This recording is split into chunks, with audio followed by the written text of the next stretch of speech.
I'm dying. That's hilarious. Casual. Jesse is wearing a cape that's green for St. Patrick's Day for all of those that are listening. First of all, it is crushed green velvet. Oh, my Thank bad. you very Sorry. much. Why just wear green when you can wear a full green velvet cape and look like you stepped out of a mystical stock market spellbook? I call it my chasing the pot of gold investing witchwear or Oh, something like that. I like it. Sure. En- Okay. Enjoy the Mystic Enya vibes today. Where's the Pure Mood CD set when you need it? You know what I'm saying?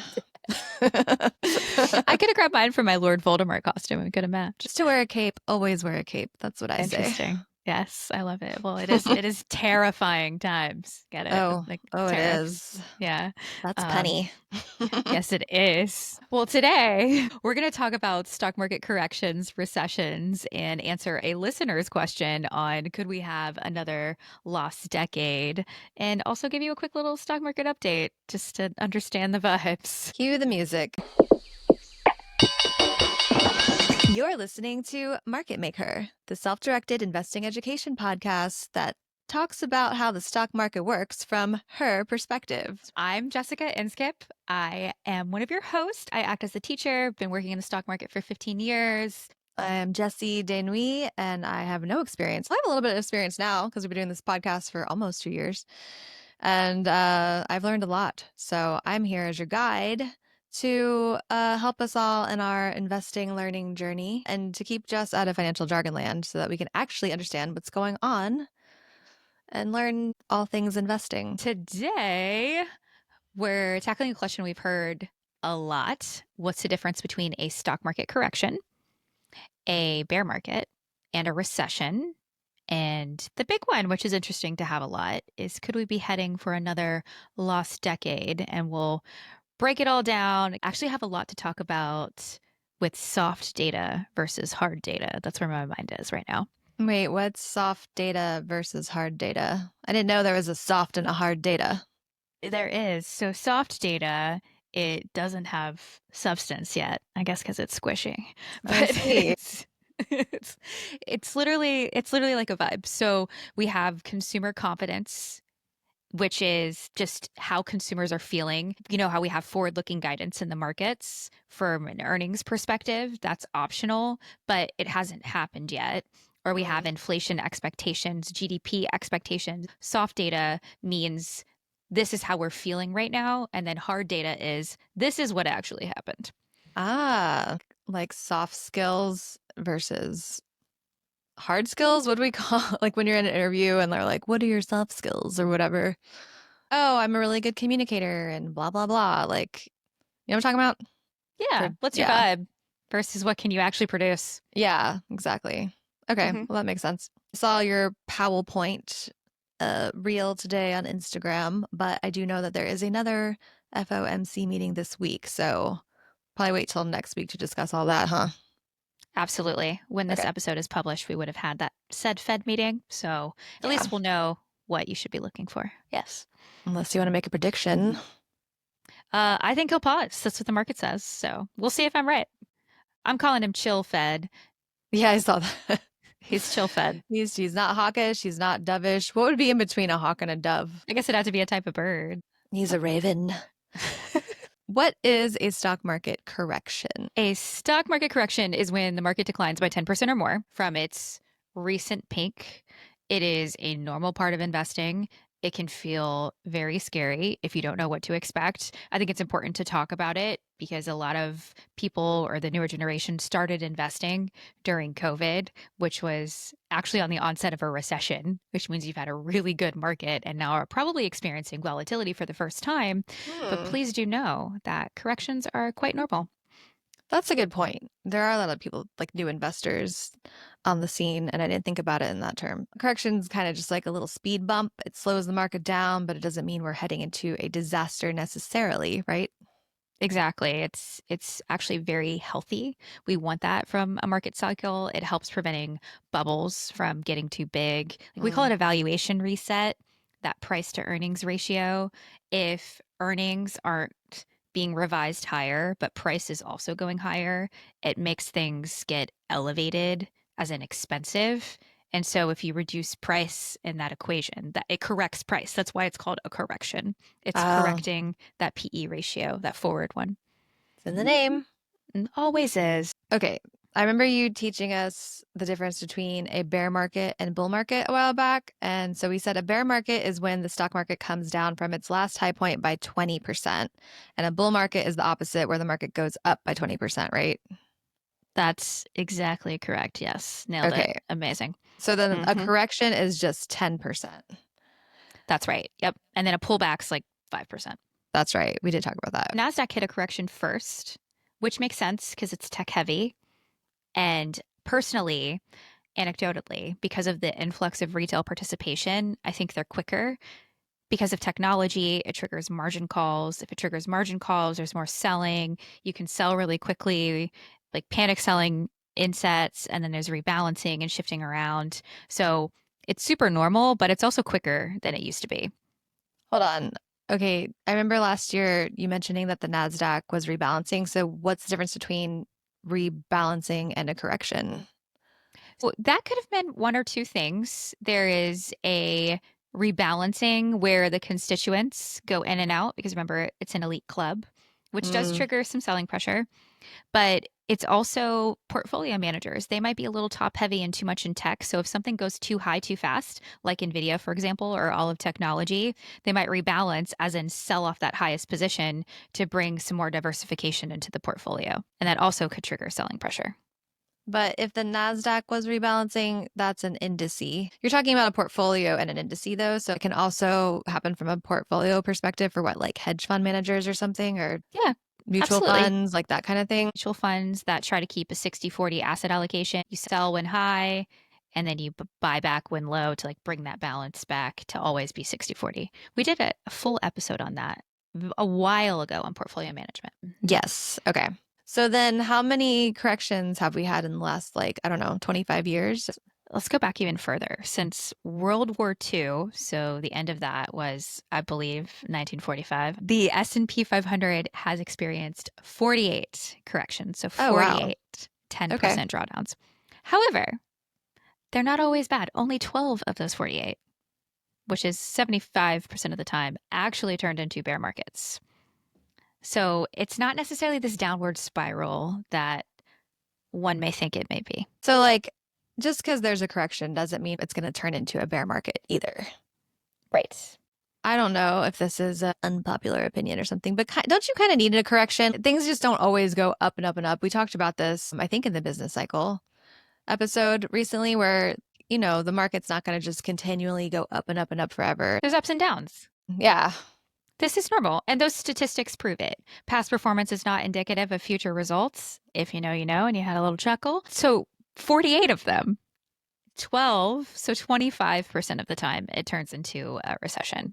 That brings me to my next question. What is the difference then between a correction and a recession? A correction is a measurement of the stock market going down 10%. And remember, the stock market is not the economy.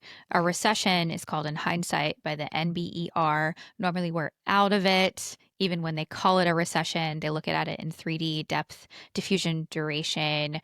How deep is it? How wide spread is it? And how long is it lasting? Sometimes people tend to use those interchangeably, but they're not the same thing. Sometimes they happen close to each other, but when we're in a recession, to go back on our analogy using the menstrual cycle, the market, I guess, is PMSing with its correction. It's very emotional. Me too, market. Me too. Moving into its luteal phase, I Mm, suppose.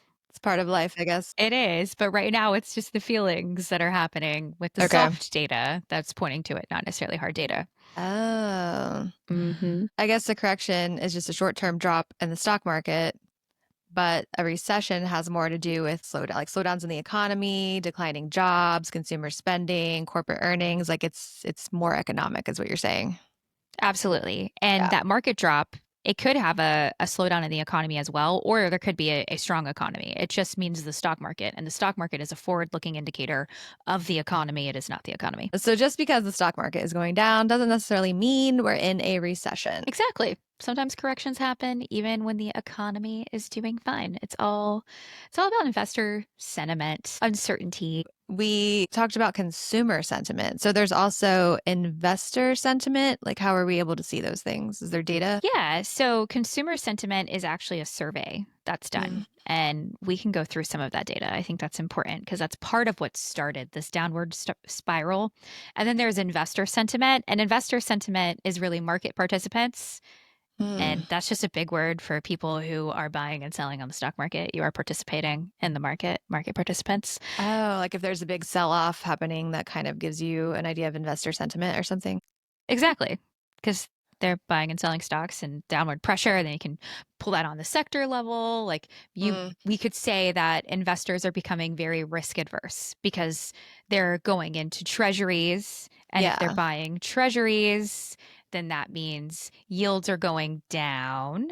So they're going into Hmm. a safe haven. And then they're also going into gold and utilities. We'll look at the data on that in a second. But let's answer a listener's question about, is it possible to have another lost decade? So I have never even heard the term lost decade. I don't know how I missed it. I had to Google it because I never heard it before. Do you think it's possible that we have another lost decade? And do you want to explain what that was? Yeah. I guess it was really a bubble to another bubble, boom and bust. Hmm. So the lost decade is the period from 2000 to 2010. So 2000, we had the dot-com bubble burst around that time frame. And then 2010, of course, the great financial crisis. The stock market almost had zero returns, but it wasn't just one thing. It was a combination of the dot-com bubble, even 9/11 in there, and the 2008 financial crisis. So it was a bunch of things that contributed to the last decade. Yes. And the S&P 500 was actually flat. In adjusted for inflation, because that's why we invest, is to outpace inflation, it actually lost value. Oh, And those economic crisis and bursting bubbles led to slow growth. And investors who actually stayed diversified, not just in the S&P 500, did better. yeah, I was going to ask that. We talk about staying in the market like you're on a roller coaster. Hmm. I guess like the only time that it might really impact you is if you want to retire right now. And if you're still in like more stocks or something. And that's kind of why typically throughout your investing life, like you might be more risky up front, invested in more stocks in the S&P 500. But then like as you get closer to retirement age, you transfer more into the fixed income securities or the treasuries and other types of like less risky. Absolutely. Because I know a lot of people, keep saying, oh, my portfolio took a huge hit and people want to sell things. And we say that time in the market is better than timing the market. But is there a situation where it's like, oh, you were planning on retiring, and now if there is another last decade, you're kind of screwed if you were not allocated appropriately, I guess? Maybe we should extend that. Time in the market is more important than timing the market, and asset allocation is also essential. But yeah, it is. You hit the nail on the head. That's what financial advisors do. That's why you look at your personal risk tolerance and understand how you can handle that and where you are in your retirement journey, because you want to be growth oriented when you're trying to grow your nest egg, and you can handle the volatility because you have all this time until you retire. And then when you've grown your nest egg, you want to protect it, which means you're going to need to get lower on the risk scale. Right. And I'm bringing it up because this is a self-directed investor education podcast. So if you are planning on always being a self-directed investor and kind of doing everything yourself, you want to take these things into consideration. Like when you are going to retire, do the quarterly check-ins, which we're almost due for one in a We few weeks. are. But that's what the point of the quarterly check-ins is, stay on top of your financial goals. And then maybe also yearly check-ins to kind of just reassess your risk and like how much closer you think you are to retirement and maybe assess some economic and other data. Oh yeah. There's actually tools for that. Asset allocation, little quizzes you can take on your brokerage firm's website. Oh, We cool. need to have another tools episode very soon, Yeah, we were actually. going to do another brokerage firm episode. A couple Hmm. people commented on that. They remember what we say in these podcasts, Jess. We have to make Yes, sure we we do what we will. say we're We going to will. do. We're gonna do it. There's just a lot happening in the market, and we're like, this Yes, is more there is. important. It's true. We did it for you. Yes, that's right. Be patient. We'll get there. Yes. Do you think we should be worried about another lost decade? I mean, anything could happen. There's Hmm. always risks, Yeah. but the key is understanding and preparing. And that's what we do on this podcast. And also, I think it's important to note that increased regulation comes into play to prevent these massive drawdowns as well. Hmm. There's just so many market mechanics happening on the back end. Yeah, we talked about dollar cost averaging on our more recent Investing 101 or Investing Basics episode. But also, one of your followers on Instagram, I think their name is the Better Vin Diesel, said Oh, time in the market is DCA or dollar cost averaging. And I loved that comment because we always hear that line, time in the market is better than timing the market. But it took me a while to really get what dollar cost averaging actually meant. And yeah, it's basically a long term investing strategy that keeps you investing in the market consistently over a long period of time, no matter what is happening in the market or the economy. But for me personally, I like to add a little extra if I can when we're in a correction or a bear market. That is not advice, of course, but you can add that into your dollar cost averaging or on top of it, I suppose. A little cherry on top. of course. If you know you're going to do $100 a month and you do it at the end of the month, but there was a big sell off, it's okay to bring that forward if Yeah. you want. May go down further. We don't know, Right. but food for thought, not advice. This is informational and educational purposes only. All right, let's do a little market update then. What's actually happening in the market as of, I guess, this week, March 17th? People are feeling a little on edge, I think. Yeah. So let's talk about soft data and hard data. Soft data is considered leading indicators. When we talked about last week's episode, when we did a review on the recession, it does start with sentiment. And sometimes sentiment can be a self-fulfilling prophecy, but basically consumers are uneasy. Like the collective mindset is cautious, they're also fearful. Hmm. But the hard data is more favorable. Like the worst of inflation is past us. And that reduced a major risk. And remember, recessions and mass layoffs go hand in hand. Basically, the consumer doesn't have income or a strong balance sheet. Yeah, that's a good question, real quick. Go for it. So I know inflation is down. Where is it at? Like 2.8%? Yes, Okay, because it was what, 7% a a few little years over ago? seven. Uh-huh. Yeah. Hmm. So inflation has come down, but with tariffs added, does tariffs create inflation or does that not count because it's a tariff? It would go into the inflation data, but we don't know consumer behavior and we also don't know what's going to happen. And so I think it's really, really interesting. So many economic studies say that tariffs will increase inflation Hmm. because it has in the past. Right. But these are bartering mechanisms where they're on one day, they're off the next day. Like it's just so much back and forth. And I think part of it's just a game theory where it's just creating so much confusion. You don't know what someone's going to do, and then they Yeah. just give in. That's my thought process behind it. But like some of these larger ones, Walmart, for example, I think it's worse on the small business because Walmart is a huge, huge company and they have a lot of contracts with China. Mm. And if there is a 25%, and this is what they said, a 25% tariff, they're trying to get China to absorb some of that cost because they can't pass through 25% increases to their consumer. And since they're so big, they can do that type of negotiation. Not everybody can, Yeah. but there is talks of trying to bring that together. And just one more thought on that more broadly. The US is built like we're a services industry, I guess, or country, Mm. as in most of our GDP, 70% of our GDP is consumption. We measure consumption with PCE, which is an inflation data. And so there is income that's in there as well. We look at percentage of savings. Actually, we're going to go through some of that data now, but it's primarily services. And the way that our country works is we will find where the cheapest supply is, buy Mm. it there, and then sell it where the highest demand is.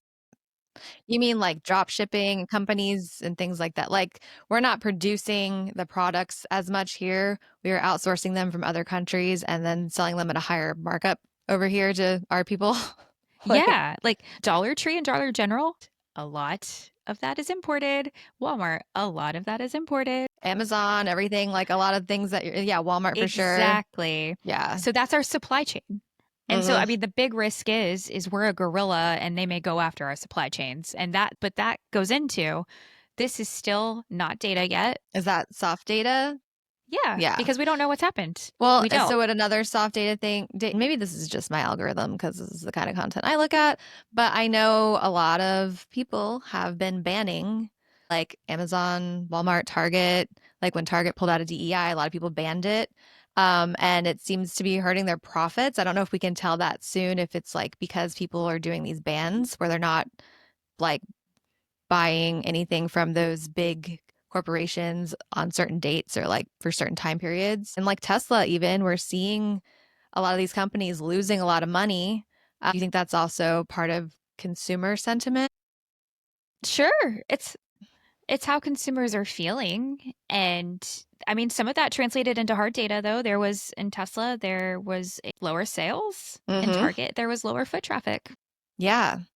So that's hard data. Yeah. Yeah, that's soft data that translated into hard data. Let's go through some of the data now, though. Yeah. So, because it's so important for right now. Consumer sentiment. So, the University of Michigan, their February index, it showed a sharp drop in consumer sentiment, 10% lower than January, 16% lower than a year earlier.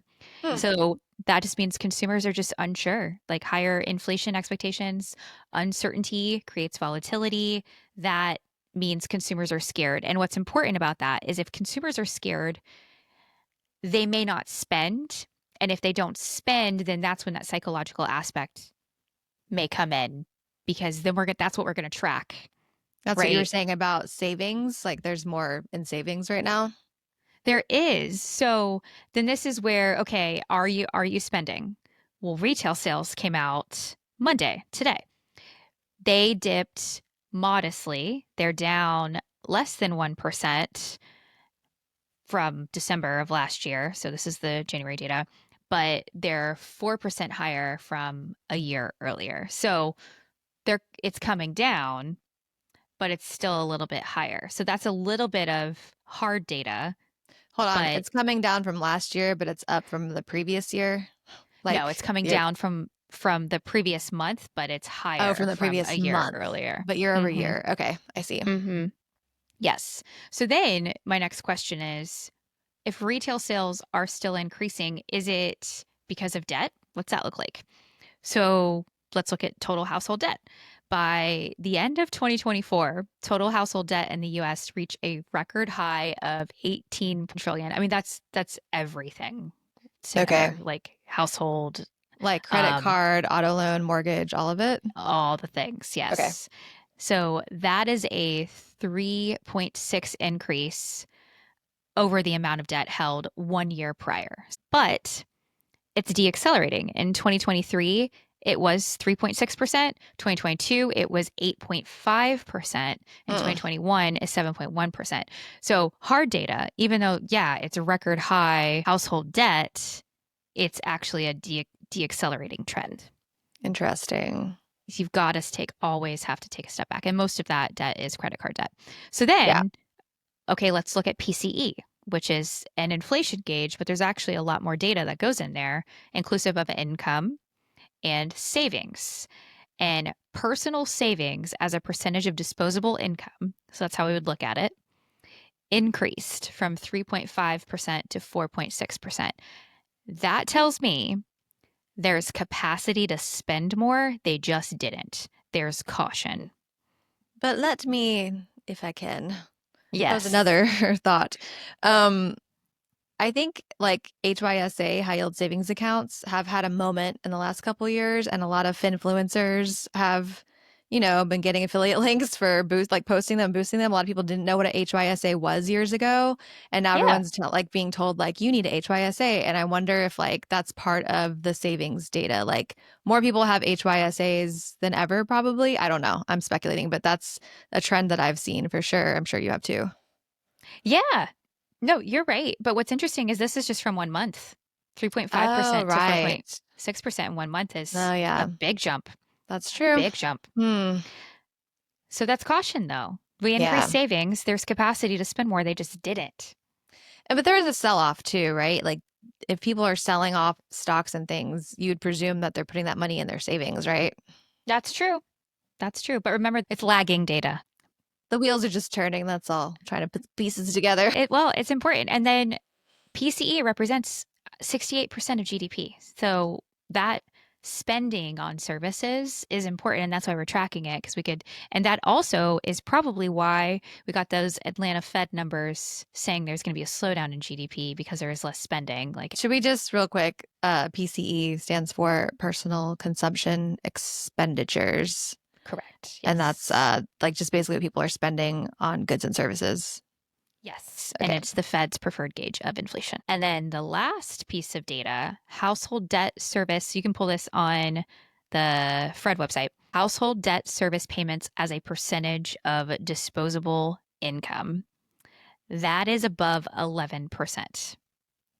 What does that mean? If you have your disposable income, Mm-hmm. this we just looked at personal savings as a percentage of your disposable income. Now, if we looked at debt service payments, so does it cost for you to carry debt? It's above 11%. Yeah. So that's increasing if you were to look at the trend, but if you were to zoom out, as in if you're looking from 2022 to 2024, that's getting higher. But that makes sense because the Fed was raising rates. So, Shouldn't that come down since they lowered rates? well, it should. This is a percentage of disposable incomes, but it's still at 11%. If you were to zoom out, that is still below pre-pandemic levels and well below the great financial crisis levels. That was like 15%. Okay, that's good. Yeah. Households, they carry more debt in dollar terms, but lower unemployment and higher incomes, because incomes are higher, have kept debt payments manageable.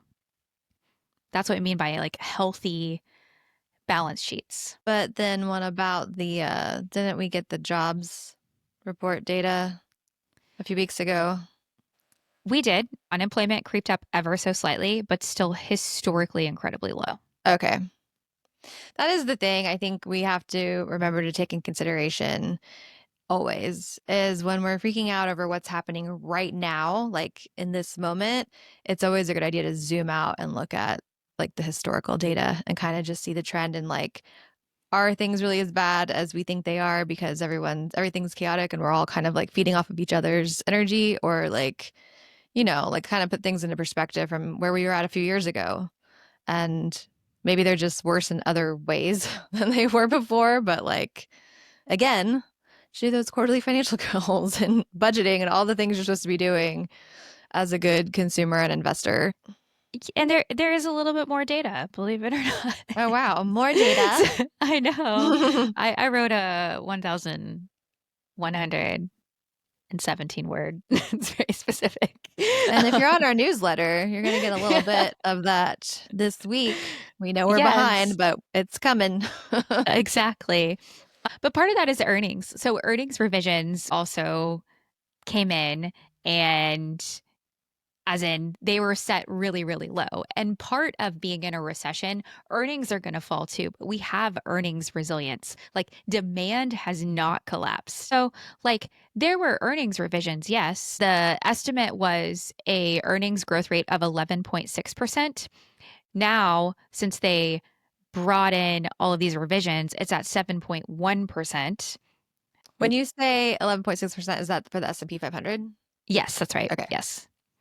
So if that's the growth rate for the quarter, then that's 7 consecutive quarters of year-over-year earnings growth. That's not bad. That to me is not indicative of a recession because earnings are still growing. You're saying they're growing from what the projected rate was, right? Just from the projected rate, it was projected downwards, and that causes the market to react and trigger us more of a sell-off. So it's all these combination of things. The soft data, that's soft data. Okay. But if we take that figure still of soft data of a growth of 7.1%, that's still 7 consecutive quarters of year-over-year growth. We do want to Okay. see if there's deacceleration, that would be bad. But if you dive into it, there's deacceleration of the Magnificent Seven. There's just normalizing because of the astronomical AI. it's still super high, and Magnificent Seven still exceeds the other 493 stocks as far as earnings growth. But the other 493 stocks are now accelerating, and that's good. The Magnificent Seven are like the top 7 companies of the S&P 500, basically. But there are 500 companies in the S&P 500. So, like, we want to look at what the other 493 companies are doing. And if they're growing and expanding, then that's good. We want to see the broad market participation, right? Exactly. I've given you a combination of some soft and hard data, and the hard data is not pointing to recession. And even if we are in a recession, we're not going to know it until the NBER calls it, which is, So true. will be months from now. So if you're in a Exactly. recession, you don't really know you're in a recession. Who Yeah, knows? we could have It could already be on the had. recovery. Yeah. It's a hard time for a lot of people. I mean, it kind of has been on and off for years, but like that's what we're here for, to teach you and help you learn about all these things so you know how to make wise decisions for yourself when it comes to your That's money. right. All right. Well, there's your update. I'm actually feeling a little bit better in general. Oh, like a Yeah, that. I feel like there's a lot of fear mongering that always goes on. And it's very important to zoom out and look at data. That's like, what data's for. It is what data's for. And the data so far is showing consumers are healthy. Maybe it's the creator economy. Everyone is able to have a job. It might not be the job you want, but it's something that's there that can still allow you to get your necessities. And if you can Yeah. still get your necessities, that's what puts you into recession, is that's missing. And then people aren't spending. And then before you know it, layoffs happen because companies protect their profit margins. That's what they will do. I mean, if anything, maybe it's just saying that us Americans are more resilient than ever. We're figuring out ways to, survive the craziness in the world, the absurdities. Okay, anyway, I digress. Let's sum it all up. Okay. Okay, corrections are normal. Recessions are about economic slowdowns. And while a lost decade is possible, smart investing strategies can help you navigate any market. And just because the market dips, it doesn't mean you should panic sell. Not advice, but history has taught us anything. It's patience that pays off. We want to make calm, calculated decisions. Exactly. Stay informed, stay diversified, and keep your emotions in check when you're investing. Yes. If you found this episode helpful, we have so many subscribers. Thank you for that. Mm. Please be sure to subscribe. Leave us a review. We love your reviews. It fuels our mission. It helps the algorithm. It makes our day. I always wake up Jesse in the middle of the night, like, look what somebody said. It's true. And we love it. And yeah, we do look at all your comments. We're a 2-woman team. So, we get to them as soon as we can. We're on all the platforms. All the links are in the show notes. Feel free to follow us wherever you choose to do so.